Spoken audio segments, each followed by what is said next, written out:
I failed to send that message, but I just sent a text to Denise, and hopefully we'll know something by announcements time, maybe before. So.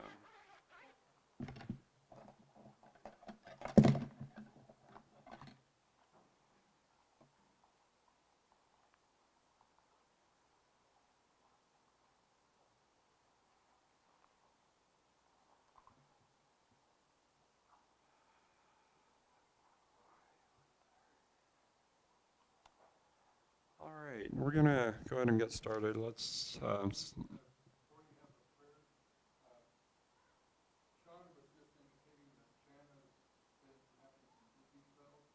that Shanna's been having some dizzy spells? Okay. We'll include that in prayer. Father in heaven, thank you for this time that we've come together, and we lift up to you our sister Shanna as she's been having some dizzy spells. Pray that she might be able to recover from that, and we also ask you continue to be with our sister Jeannie and Maria and others on our prayer list who are struggling with sickness at this time. And thank you for all our blessings, Father, and help us to have clear minds and hearts as we enter into this time of study. In your Son's name we pray. Amen. All right, let's open up to Isaiah. Again, I apologize for being tardy, but I know we have those times. Isaiah chapter 9 is where we're going to spend our time today.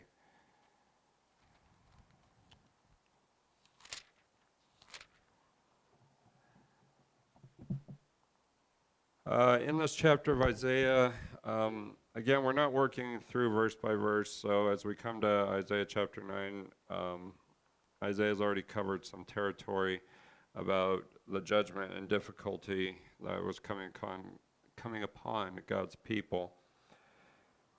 But but what's also intertwined in the messages of judgment are also some messages of hope, and we see one of those messages here in verse 1 of chapter 9, where the text says, "But there will be no more gloom for her who was in anguish. In earlier times he treated the land of Zebulun and the land of Naphtali with contempt, but later on he shall make it glorious by the way of the sea on the other side of Jordan, Galilee of the Gentiles." Now, as we come to this verse, one of the first things we should understand is that in the Hebrew Bible, verse 1 of chapter 9 is actually the last verse of chapter 8. But even though this is the case, what we have of verse 1 is chapter 9 in our English translations. This really functions to introduce what Isaiah is going to go on to record in the remainder of chapter 9. Now, with that in mind, something else we should understand from this verse is that what Isaiah writes here in verse 1 refers to the fact that there was coming a time when the lands mentioned here would no longer be enduring the things that were described at the end of chapter 8. Now, with that in mind, according to verse 1 of chapter 9, what's going to happen?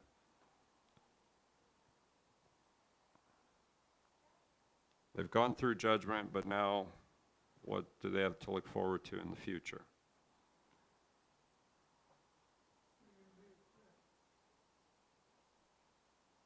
Okay, they have been oppressed, but what's going to happen later on there in the second half of the verse?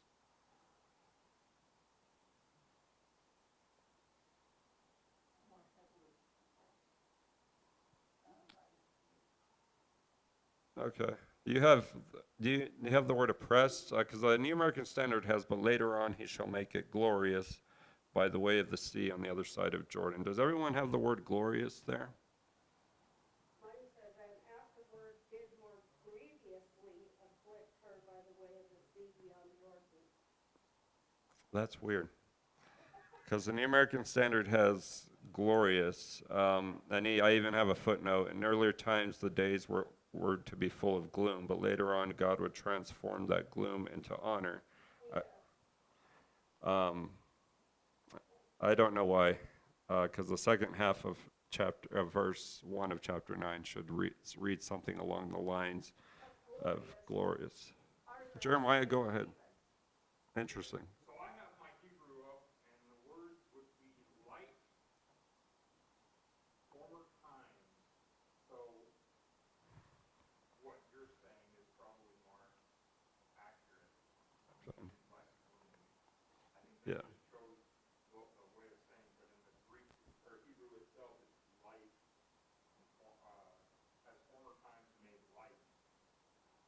Okay. Which So, mine reads, nevertheless, the dimness shall not be such as was in her vexation. okay. So it's still lending to that idea that there's coming a time when things would be better.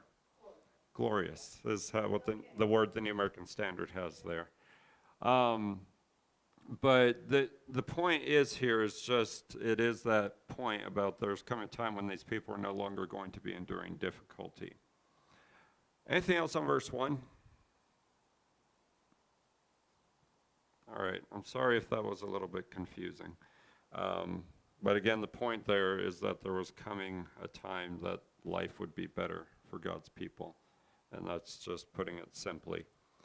But it's verse 1 of chapter 9 that serves to introduce what Isaiah will go on to discuss in verses 2 through 7 of this chapter, where he begins to record some details about how God would bring about what is described in verse 1, and that is by sending the individual that verse 6 of this chapter calls the Prince of Peace, who is the individual that would help to bring in these things that Isaiah describes in verses 2 through 7. So it's this Prince of Peace that is another theme of Isaiah. It's another individual that's spoken about, but a lot of what we learn about him is here in verses 2 through 7. And in verses 2 through 7, we find 3 points that Isaiah makes about what this Prince of Peace would bring. Now, the first point Isaiah makes in verses 2 and 3 is that the Prince of Peace would bring light. We've already talked about that idea a little bit. The second point Isaiah makes in verses 4 and 5 is that the Prince of Peace would bring victory. And finally, the third point Isaiah makes in verses 6 and 7 is that the Prince of Peace would bring an eternal government. Now, after looking at these things, what we'll learn from these verses is that we must believe in the coming of the Prince of Peace, and we'll identify this individual a little bit later in more detail. Well, let's read verses 2 through 7, and then we'll look at the points. Again, this is Isaiah chapter 9, beginning in verse 2. We read, "The people who walk in darkness will see a great light. Those who live in a dark land, the light will shine on them. You shall multiply the nation, you shall increase their gladness. They will be glad in your presence, as with the gladness of harvest, as men rejoice when they divide the spoil. For you shall break the yoke of their burden and the staff on their shoulders, the rod of their oppressor, as at the battle of Midian. For every boot of the booted warrior in the battle tumult and cloak rolled in blood will be for burning, fuel for fire. For a child will be born to us, a son will be given to us, and the government will rest on his shoulders. And his name will be called Wonderful Counselor, Mighty God, Eternal Father, Prince of Peace.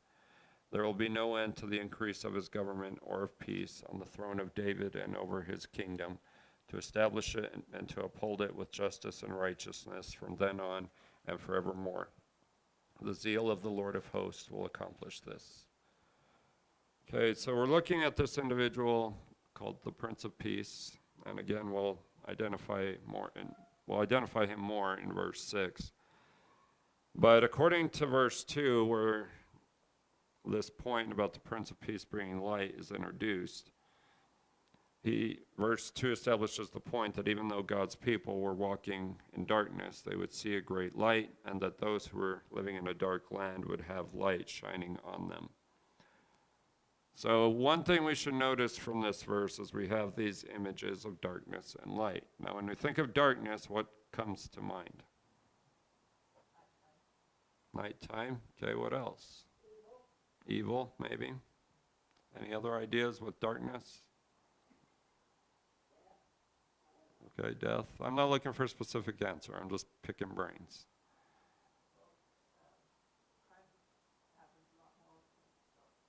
Okay, crime happens a lot more when it's dark. Okay, so darkness, we also might think not being able to see.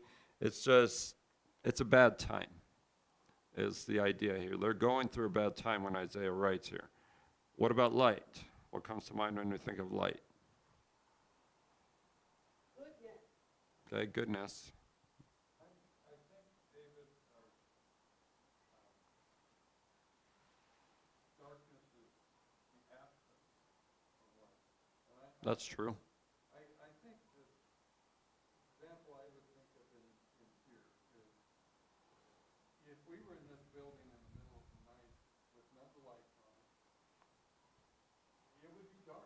Mm-hmm. And assuming there's no cars going by on the highway, Right. shine anything.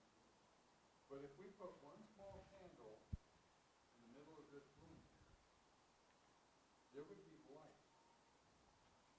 Just one small candle to every room, to every corner of this room, there would be some light from that small candle. That's true.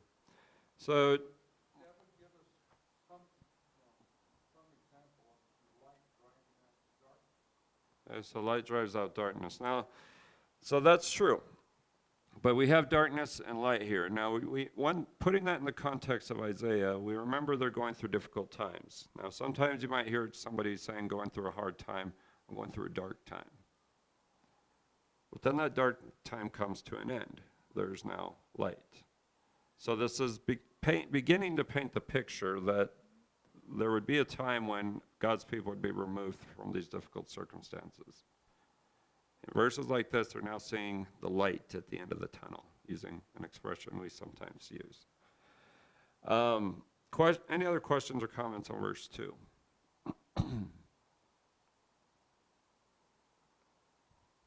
NIV uses a term, and I don't remember exactly what the New American Standard says at the end of it, but the term for the light coming is the light is dawn. Okay. And I like that terminology for myself, just because one of my most exciting times of the day, and I'm not always up at that time, is dawn. Dawn is a good time. Because it's been dark, and we see the new day revealed. Right. If you're doing something, I hate driving in the dark anymore now, especially as I got older. Driving in daylight, wow, Beautiful time. Yeah. that's easy. And it's just so nice that the light, the daylight, the sunshine just reveals things that are there. The deer on the side of the road, Right. or all those things that we don't see, that are there in the dark. That's true. Anything else on verse 2? Okay, so again, part of the point of verse 2 is there's coming a time of light when they'd be removed from this period of darkness that they're going through. Now, continuing building on that in verse 3, what else is going to happen according to verse 3?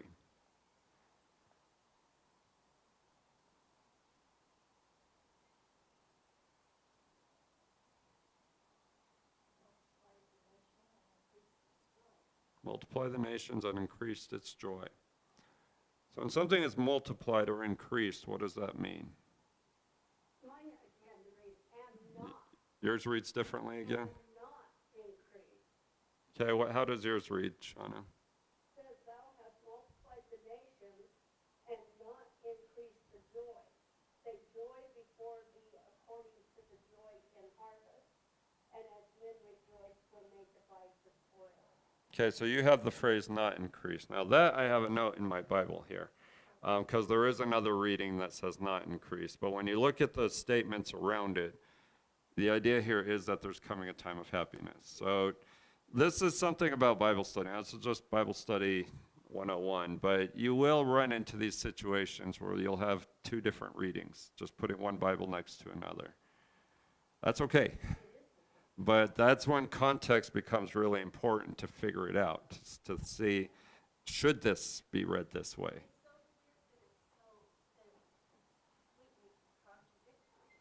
It is weird.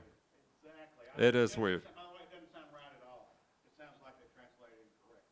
Right. I think that we could probably say that. And again, that's when context becomes important, to figure out what it should read. Was it that? No, I had to read, because mine says, up there where we were saying earlier, mine said that it was more heavily oppressed, and it's supposed to be reading, they're getting lighter. Yeah. That they're getting, and on my whole thing Right. It's right at the end, it gives you that sudden hope. Exactly. So that'll happen. Again, that's just some Bible study 101. Some will read differently. Even the New American Standard, I know this is mind-blowing, but the New American Standard has made mistakes too in some of their translations.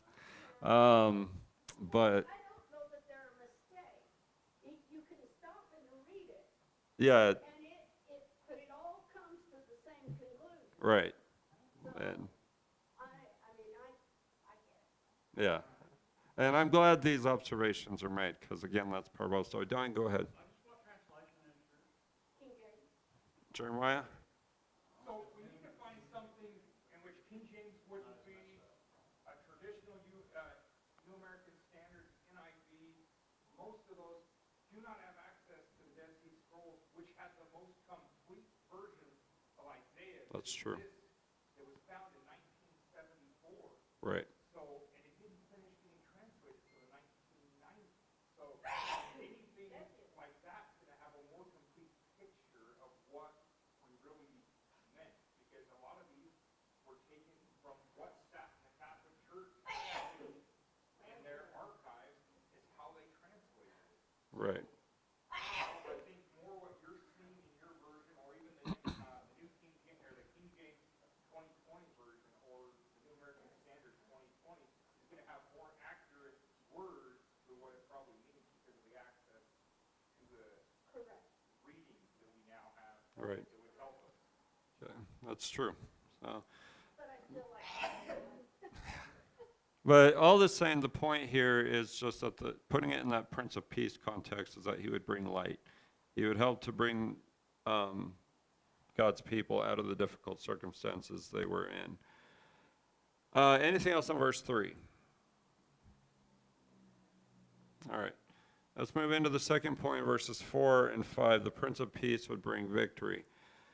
Now, in verse 4, we find another statement about what God would do for his people. Now, according to verse 4, what's going to happen? He's going to take away their burdens. Take away their burdens. Now, what are burdens? Troubles, difficulties, hard times. But does everyone have the word yoke there? Okay, good. So now, can anyone tell me what a yoke is? And I'll give you a hint. It's not the yolk of an egg. Well, in this context, I've certainly made a yoke for cattle or something used to do work. Exactly. So that's exactly what it is. It's just something that's put on an animal to control them. But that's used in the image being applied to God's people, that they're in this difficult circumstances, calling it a yoke. A lot of it's slavery language to illustrate the fact that they're in slavery. But God is going to remove that, as he did in what the text calls the Battle of Midian. Now, this Battle of Midian is something you read about in Judges chapters 6 and 7. It's the Gideon story that you might be familiar with. Now, it's that story about when God sent Gideon with as little as 300 men against the large nation of the Midianites to free his people from the slavery they were under. It was a great victory. God's going to do the same thing here in the time that Isaiah is writing. It's that message of hope that even though they're in slavery, they're eventually going to experience victory over the enemies that they're enslaved to. Questions or comments on verse 4? All right. So having made the point of verse 4 that victory is coming, going on into verse 5, Isaiah begins to use some military language. We have the boot of the booted warrior. The text just reads, "And the boot of the booted warrior in the battle tumult, and the cloak rolled in blood will be for burning, fuel for the fire." Does anyone have a different reading? How does yours read, Shauna? For every battle of the warrior is with confused noise, and garments rolled in blood, the fish shall be with burning and fuel of fire. Okay, so the last part reads the same. So this is military language, more specifically images of military equipment. What's going to happen to that equipment? It's going to be burned. This is continuing to paint the picture of victory over the enemies. They're going to have this victory, then everything that other military had is going to be burned. So it's just emphasizing that point that God's people are going to experience victory even though they're going through difficult times being enslaved, as described in verse 4. Any other questions or comments on verse 5?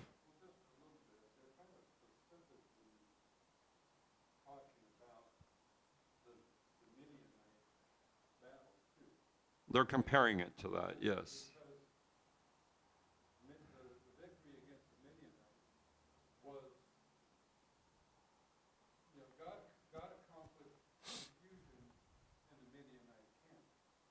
Yeah, That had a lot to do with the victory.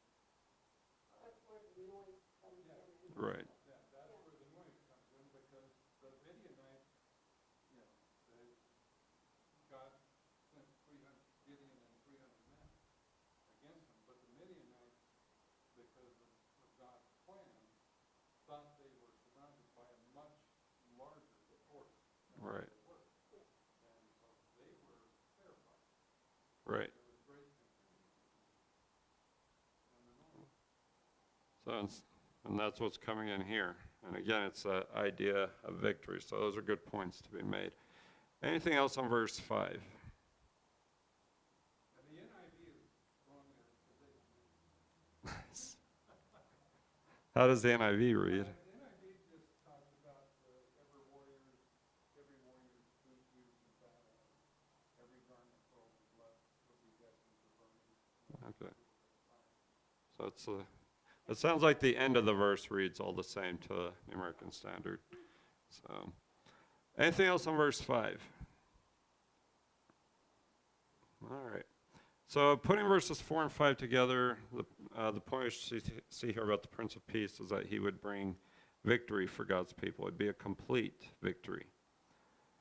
And the complete victory God's people would experience is seeing the fact that the military equipment and the enemies of God's people that their enemies would normally wear would be for that burning fuel for the fire. But that brings us into verses 6 and 7. The Prince of Peace would bring an eternal government. Now, verse 6 is, I think, a more familiar verse for us, but it begins to show identify more detail this Prince of Peace that we're talking about. Now, what's the first thing verse 6 says? What's going to happen? Child would be born. Now, moving on with the rest of the verse, what does the rest of the verse tell us? Okay. So yeah, a son is given, and what else? The government shall be upon his shoulder. Mention a government. There's a government is beginning to be mentioned. It will be rest on his shoulders. And how is this person identified? What will his name be called? Wonderful Counselor, Mighty God, Eternal Father, Prince of Peace. So we have 4 different names here. So, but it starts off with this idea of his name. Now, when we talk about somebody's name, what does that involve?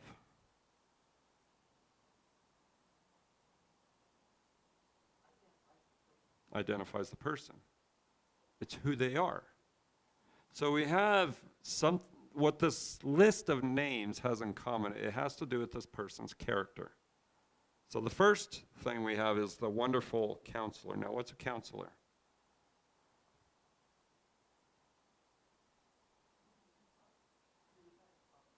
Okay, somebody can talk to you about your problems. A person who gives advice. But this text says he's wonderful. When something is wonderful or someone is wonderful, what does that mean?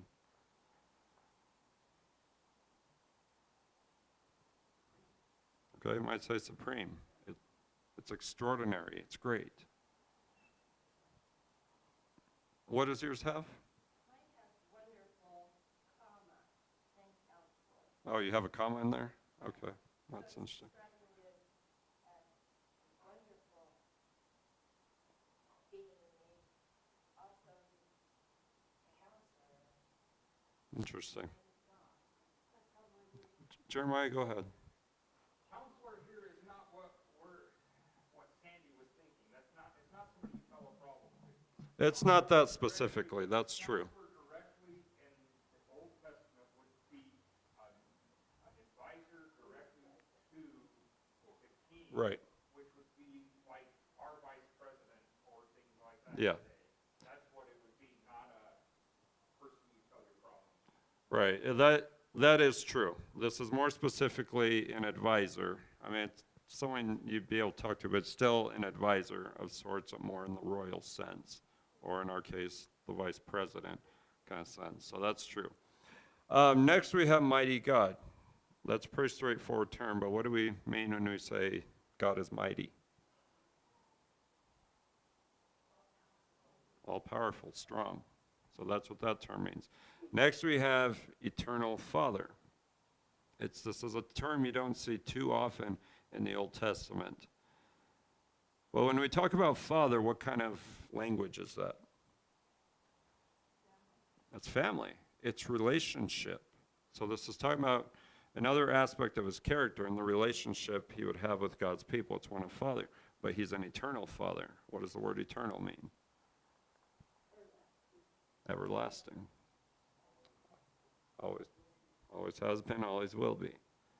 So it's that eternal relationship you would have with God's people. And finally, we run into Prince of Peace. As we see, this is at the end of the list. Given that it's the end of the list, this seems to summarize the rest of these things. Now, when we think of a prince, what do we think of? Royalty. But this is a Prince of Peace. Now, when we hear the term Prince of Peace, what comes to mind? What kind of prince is this? Okay, heir to the kingdom, but we have Prince of Peace. What kind of prince is this in terms of peace?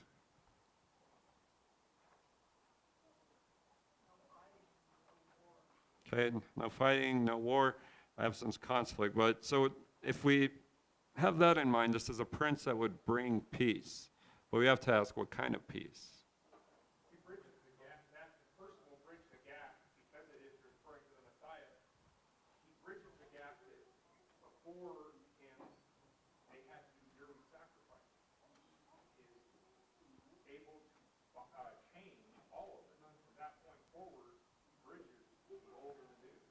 So he would bridge the old and the new, bringing peace. So it's not the kind of peace that we might think of, the absence of war or conflict, but it's establishing ultimately that peace with God, the bridging the gap between man and God. Now, we have the advantage of knowing that because we have our New Testament. But as I'm reading some of these passages like this, it's easy to see why the Jew would think this is a physical king.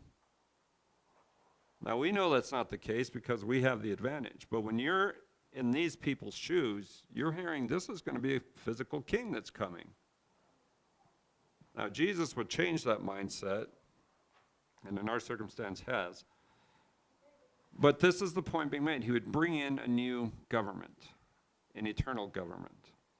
And we'll see that more here in verse 7, and we're almost done. But verse 7 describes in more detail the nature of this kingdom or government.